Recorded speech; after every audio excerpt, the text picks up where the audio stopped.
So before we get started and before Kelly does the lead in, we just want to take a moment to give our thoughts and prayers to Dr. Phil Richmond, who's one of the members of the Unfiltered Veterinary Discussions family who lost his mom this week.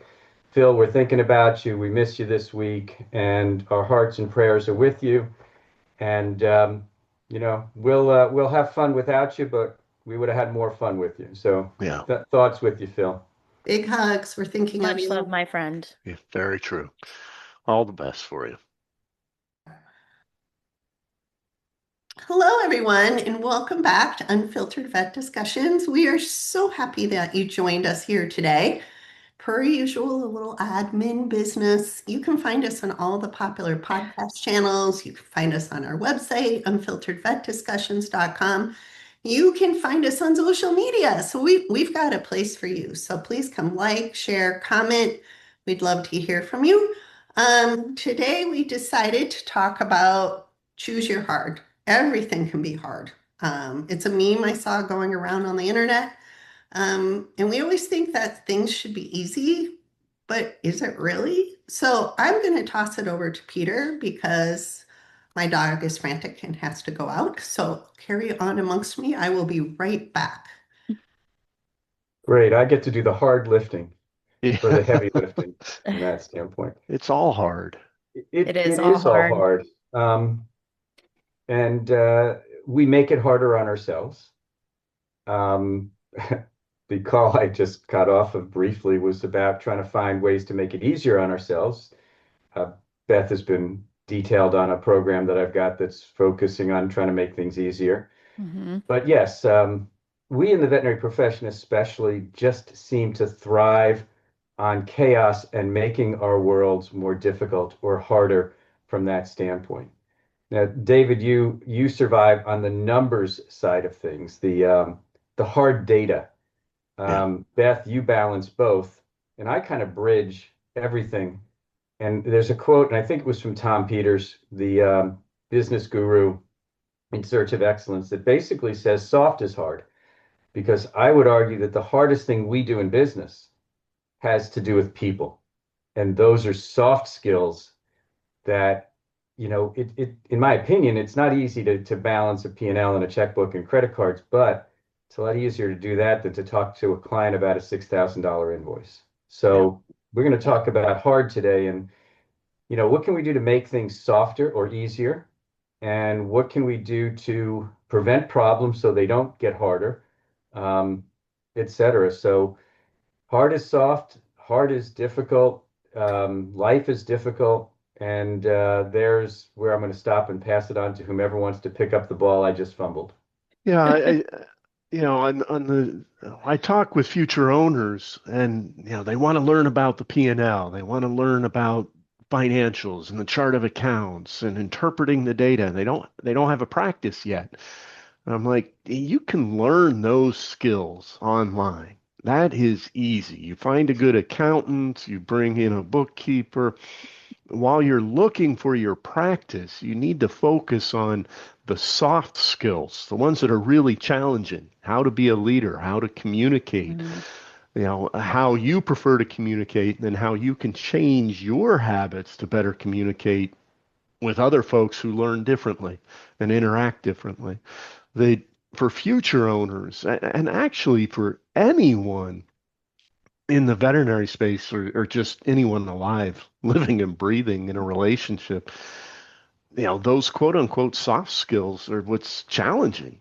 And taking the time to invest in yourself to learn in that area, whether you're a future owner or not, Yeah, that's really where to invest the time, I think. agreed. And I think sometimes people make the mistake of undervaluing those skills. I think a lot of times people make the mistake actually of undervaluing those skills. And if go back to the original quote of like choosing your card, it's because you have to choose that is a skill you want to work on and that you want to expand upon and get better at. And any veterinarian and really anyone in any walk of life that has to communicate with other people, but especially when you're dealing with clients and you're in a customer service based industry, like I really feel like there's a lot of value in those soft skills. Like they are your bread and butter of communicating with your clients, with your team. And like you have to care to be better at them, to get better at them. You have to choose that as a skill you want to expand upon. And I do think people try to focus on like the black and white things like the money and reading a profit and loss statement and how do I set up my bank accounts, like all the stuff you were talking about, which that stuff is really important. Yeah. But you can surround yourself with people that know how to do that to help make that easier so it can free up your time to focus on the skills and the things that are like truly important to managing or running your business or even just being a good veterinarian. But It's you have to choose it. I mean, Yeah. choose your hard. That's, fight your battles. Is this something you want to take on Yep. to make change? Because it's not easy. Yep. no, and then of course, being in this profession, we are hard on ourselves. So, when it says choose, when we talk about choosing your hard, it's like we tend to beat ourselves up because we don't focus on maybe what we need to learn or can't delegate. I mean, honestly, I don't think in Beth's practice that you could comfortably delegate leadership. I think that's part of what you have to have from a role standpoint. Right. But there are so many practices, and David, you see them trying to sell them that have delegated or abdicated leadership because it was too hard. Yeah. So Yes. welcome back, Kelly. Yeah. How was your trip outside? I don't know if we were successful or not, so we'll have to go again. But this bizarre weather is screwing up the tiny little dog. She has It's zero hard. clearance, so It's hard, right? it's hard. It is hard. So, and I even did this 20 minutes before this podcast. We all went outside and can lead the dog to the outdoors, but you cannot make things happen. So, yes. I wish there was a simple solution, a magic bullet that could make it easy for everyone. But, it's not. And things are challenging. Everyone has different hard as we go through our days, but you do have to select. You only have so much energy. Where are you going to put it today or this Yeah. afternoon? And where does it make Uh, a difference? Like yeah, you guys were saying, like there's some things I choose not to do because I'm like, Kelly today is giving it to Kelly tomorrow to deal with because I don't have the bandwidth, or I know I just won't move the needle. Like internally, I would like it done. Externally, it's not going to happen today, you know?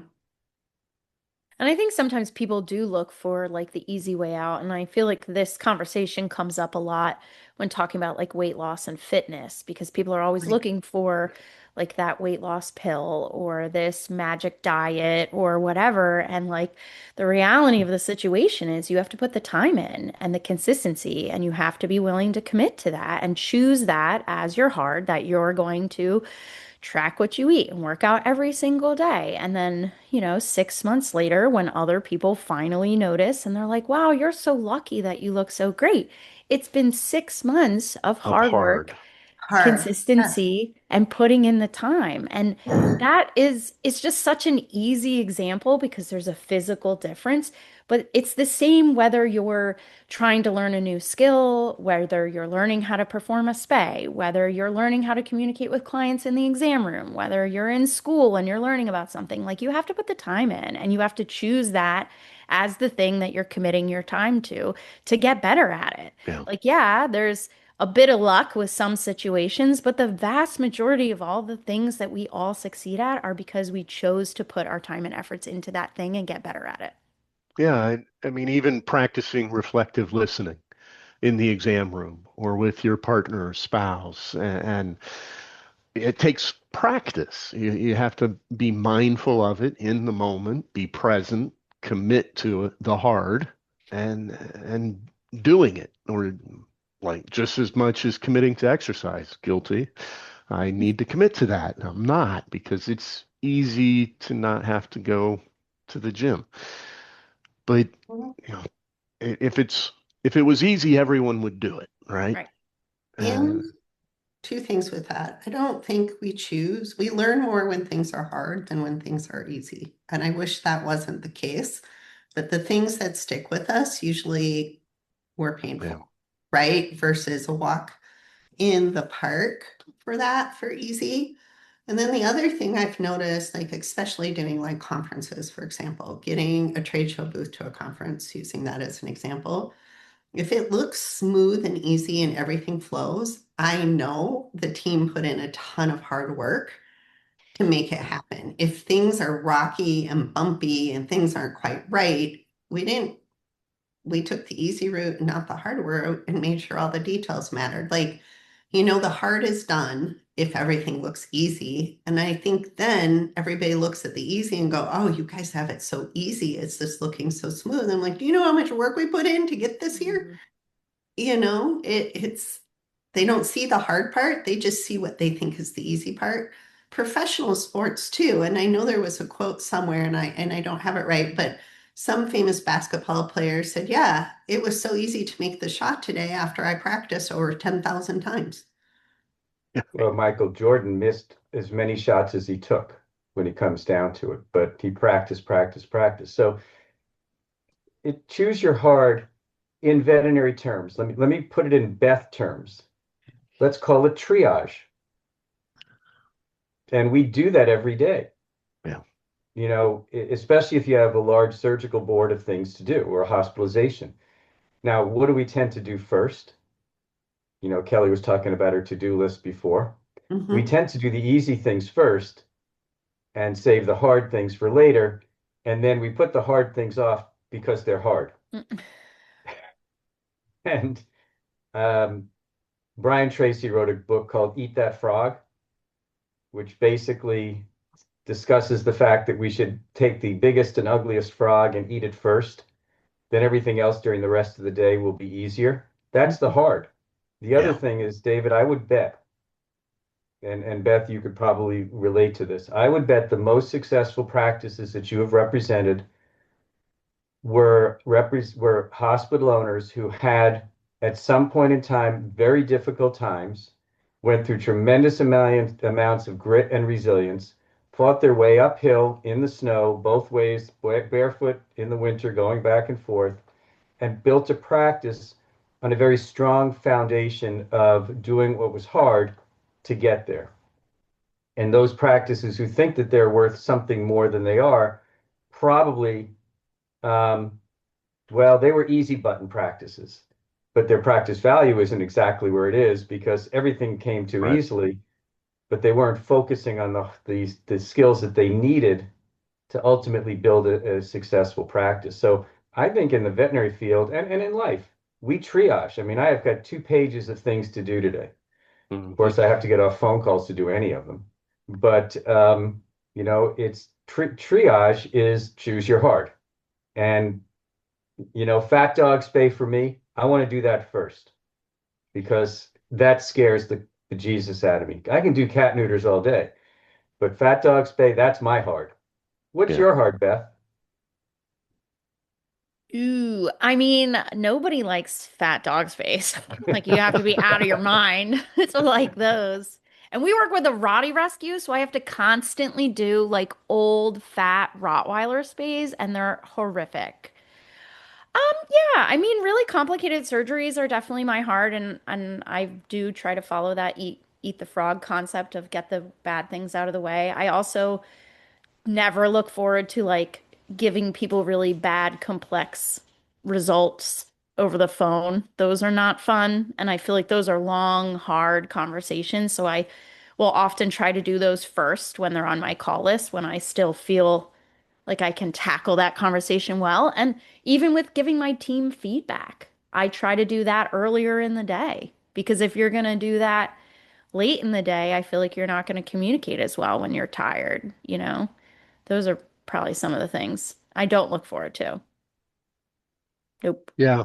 I've slipped into the easy, doing the emails, which takes a lot of time, but it's simple communication back and forth as opposed to the stack of hard or Hmm. 3 piles of hard. that Uh-huh. are here that, yeah, I've got to hit that. And I get more done when I come in, and I think we all do in the office, if I don't check email and come into the office, work on the hard, and leave that email, on that list, I make progress on that. And then I go into the email and lose a lot of time. But it's the email's more of the rainmaking on my side. It's building the relationship, it's communicating, whereas the project work, things clients actually engage us to do, that's more the hard, but it's also fun because we love the numbers and that sort of thing. But Mhm. it's work. It's easy to not do the hard, but choose your hard, eat the frog. Yeah. Mm-hmm. Mhm. I think you get more done Mm-hmm. when you take that approach. Mm-hmm. Mhm. It So kind of Kelly, releases. what's your hard? Because it was, by the way, it was interesting that Beth went and followed my lead on Fat Dog Space and then eventually got to talking to her team Great. about the difficult things. Because Beth, if I hadn't led with the Fat Dog Space, but I had talked about something that was practice business related, you probably would have gone that route first. Because honestly, if you're like me, firing somebody, coaching somebody, those are much harder than just about anything we did in practice because we were skilled in that clinical side of things, but we weren't always skilled in the soft skills. But Yeah. so it was just interesting. I was watching your mind as you went through that, and I was glad you finally got to the soft skills that were Yes. necessary. I hate firing people. I hate that. It is honestly, it is one of my least favorite things to do. And Yeah. it takes us a while to get there because I'm really kind and I try to give people chances. And by the time we get there, every time we do it, they leave and then I cry because I just like hate doing it, even when I know it's the right thing to do, because it is hard and it is terrible and it makes me sad. So, yes, that is by far one of my least favorite things to do. Even giving difficult feedback is hard Yeah. when you like care about the person and you're like, you suck at this thing, and I have to tell you in a constructive, kind way that you are like failing at this. That is really hard to do and It not is. fun. And Not fun at and all. and to do it without, the classic shit sandwich, right? Great feedback up front, you're doing this wrong. Nice feedback on the end. It's like, no, that's not No. constructive. You need No, to, it's hard it is hard. providing that feedback. Yeah. Or Yeah. firing a client. I have, Yeah. fortunately, we've only had to do an employee once and a client just a couple of times, but I'm okay those are firing clients. hard conversations. Mm-hmm. Yeah. Well, Yeah. by the time we fire a client, they're usually pretty abusive, and the whole team is absolutely over it. And it's just Hmm. how to separate from the client professional relationship in a dignified way that people get Mhm. to save face and things like that. But it's the toxicity is always worse than the leaving part. So I'm not keeping that here. I don't have to do it often because we're selective on who we choose on the front end. But you can't only, like, we had one client years and years and years and years ago, who turned out to be alcoholic and would get drunk and call my female clients at midnight. I mean, call my female team members at midnight. You can't Ugh. like know that ahead of time when Yeah. you're policing a client, right? And Yeah. we're like, I think you need help, and we're not the ones to give it to you. So, that sort of thing. So how do we make hard soft? And Kelly, you actually addressed it superficially, and David, you kind of talked about it too, but how can we make hard soft? Well, I think it's like for me, it's a personal thing. I'm kind of like all of you. I look at my to-do list and I think, well, how do I want my day to go? And where's my energy level? And then my hard is always seen in the lens of my dyslexia. So when I'm looking at things, so my dyslexia progressively gets worse when I get tired. And I Mm. don't always know it's getting worse. I just know I've learned over the years that if I'm getting really tired, there's just certain activities I shouldn't do because I'll look back at it the next day and go, what was I thinking? Like the dyslexia comes first And I'm like, and I think I'm a rock star when I'm doing it. And then I go and look and I'm like, not a rock star. Nope, this is pretty bad. So no emails to clients at 3 a.m., for example. That is a rule in my mind. Like I cannot, once I go to bed, I cannot write anybody any emails, even team members, because my dyslexia will come out to play. So to make hard soft is, for me, I choose what I want to tackle and what's my biggest bottleneck because I know everything will flow better. Just like blowing up a beaver dam, it flows better once you get rid of the block. I'm not going to lie though, the whole kitchen might be clean before I get to it because I'd rather do that first than whatever the hard is, you know? Yes, procrastination activities. Mhm. Great. Great. So, Beth, what do you do to make hard soft? I practice things that I don't like doing. So, like, I still, with my practice manager, Kira, before we're going to have a difficult conversation, just to stay on that theme, we'll practice.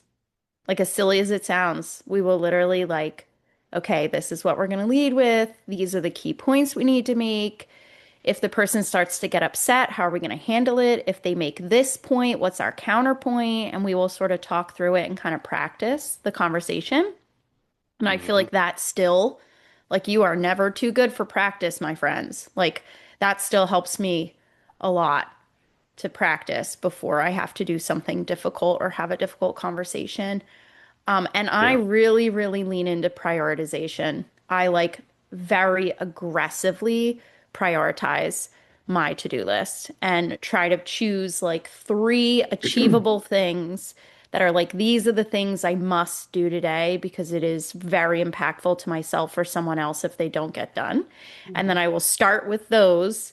And then I will look at my list again and reorganize it and be like, okay, what are the next things that really need to get done? Or what are the things that I'd like to do? And work my way down from there. And I found that that has been a really useful skill to me over the years because I used to get really overwhelmed by my to-do list, having like 5,000 cajillion things on it. And then I'd be like, reorganizing my t-shirts because I would get overwhelmed and be like, I'm just going to put the laundry away because that feels easier than doing this list of doom. And then 3 hours later, I'm like deep diving in my t-shirts from high school. So I've gotten much better about prioritizing into a realistic and achievable list that I can do and not overwhelm myself. And that I think really helps a lot. Mhm. What's your Do you have secret sauce any there, tricks? Peter? Excuse me? What's your secret sauce for making? Well, it's interesting because I was feeling overwhelmed over the weekend because I had a talk I was doing yesterday for a group that's not in my wheelhouse. This was actually sales reps for a drug company, and just trying to give them an economic overview of the profession and give them some help in dealing with the competition. So it made me a little bit nervous because the audience, I knew a lot of them. So there are four P's that came to mind, and Beth and Kelly have, that I do, which is prioritize, plan, prepare, and practice. Um, and then I canceled some things because I just needed to get priorities in order Mhm. and move things around so that I could get things done. And then fortunately, one of my other talks for next week rescheduled for May or June, which was fine with me. Yeah. Eventually things occur, but there were too many freaking frogs to eat. I My to-do list, I use color coding. Red is like A list, blue is B list, and pencil is C list. And the pencil ones are easy because I erase them Oh. and they go away. But it's really about prioritization, planning, preparation, and practice, because it makes it easier. And so when Kelly was talking about getting your booth up and ready, that comes from preparation. Yep. I think we make things harder, and Beth, you said it in a fashion because you prepare for conversation. We make things harder by not preparing, not thinking through, Yeah. um, and many times flying by the seat of our pants, which all that leads to is skid marks. You can Mhm. interpret that any way you want. Yeah. Right. Uh-huh.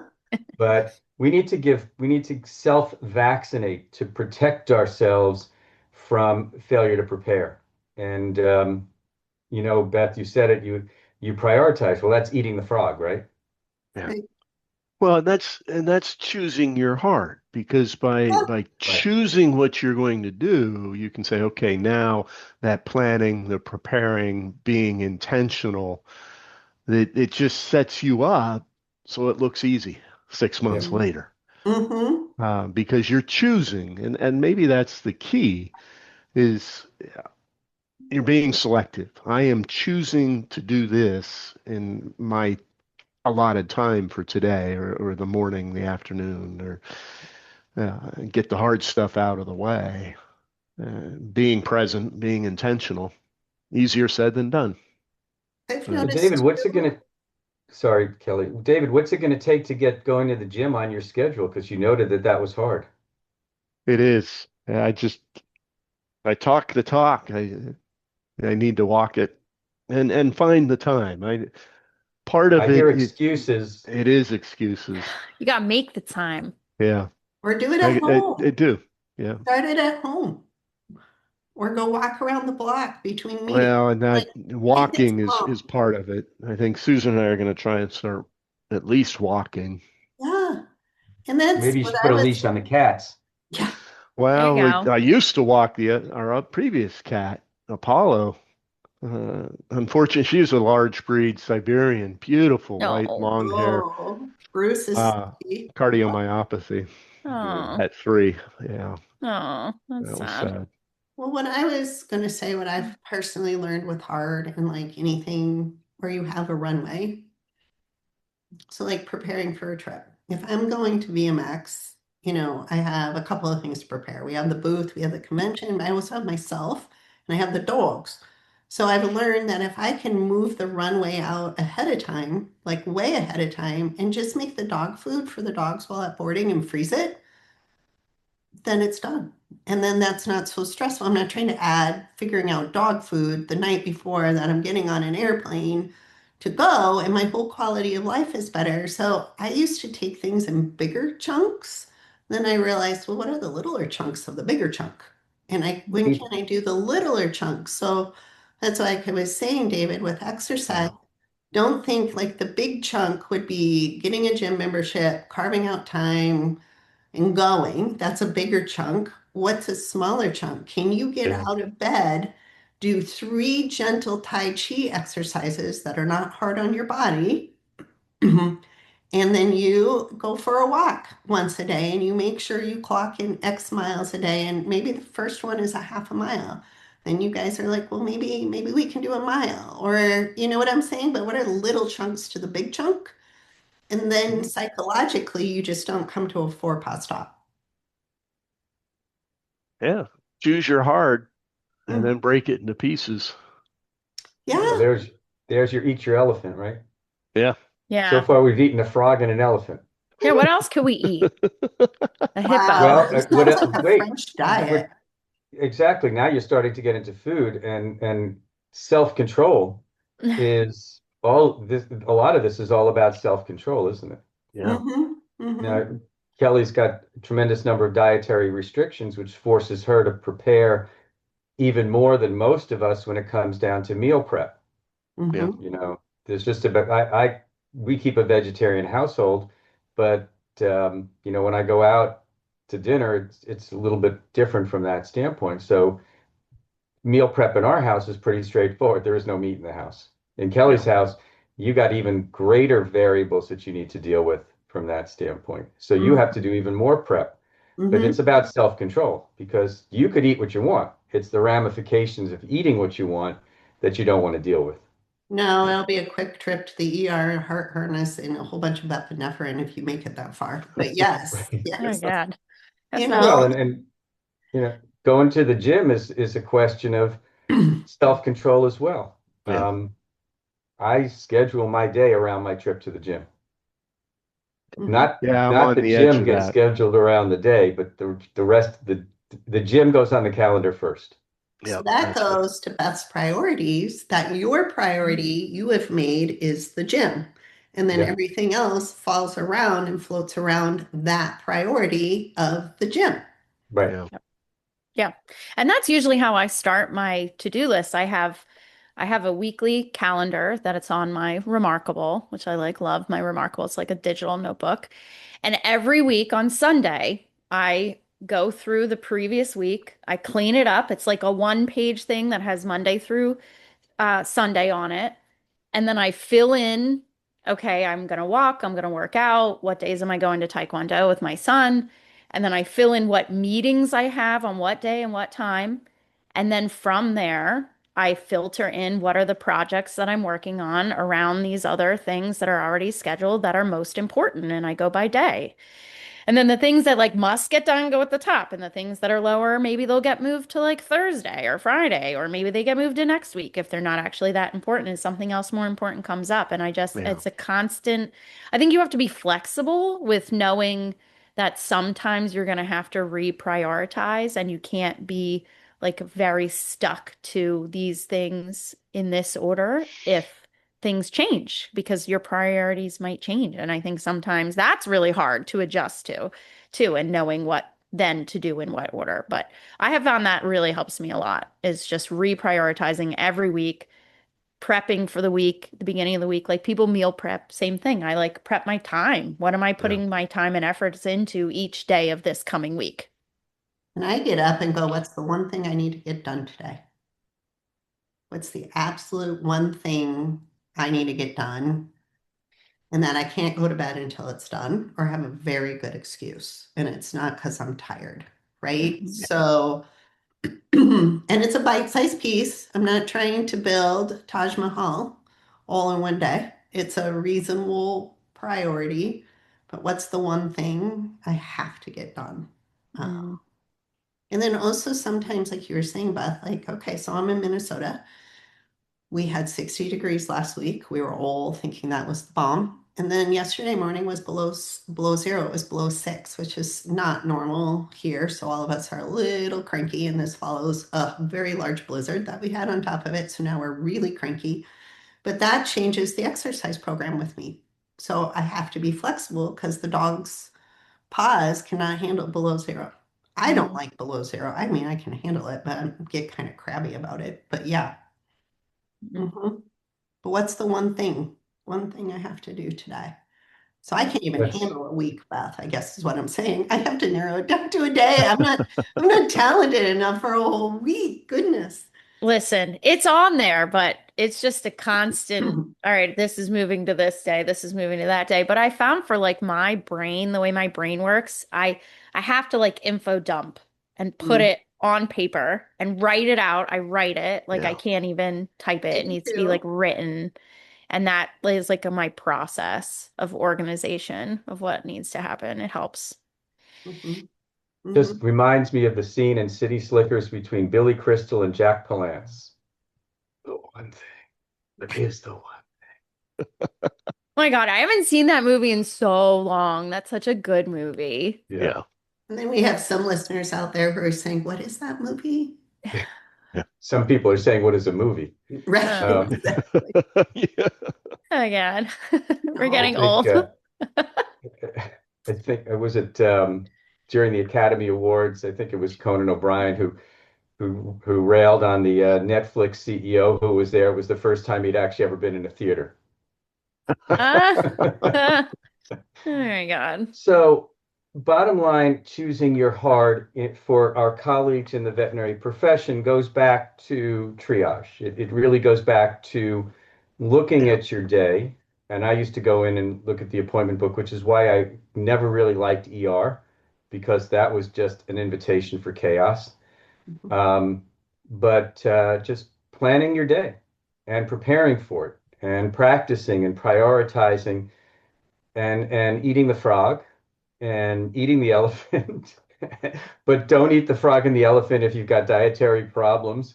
And then you have to plan, a vegetarian elephant and frog, or whatever the case may be. But Uh-huh. it's really about choosing your heart in Triage. triage in Yeah. French terms. Personally, professionally. Yeah. Yeah. A lot of peas. Having that mindset. That's a great summary. Drop the mic. We'll see you next time.